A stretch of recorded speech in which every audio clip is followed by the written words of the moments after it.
Bu filmni ko'pchilik ko'rgan.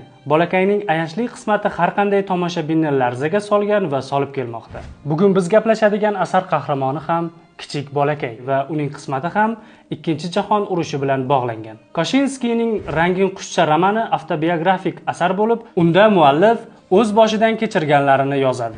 Ota-onasi 4 yoshli o'g'lini krematoriydan asrash uchun uzoq qishloqqa keksa tanishining yoniga yuboradi. Uning vafotidan keyin bolakay birdaniga eng chirkin, eng tuban olamga tushib qolgandek bo'ladi. Qishloqma-qishloq darbadar kezar ekan, u duch keladigan fojialar ko'lami ortgandan ortib boradi.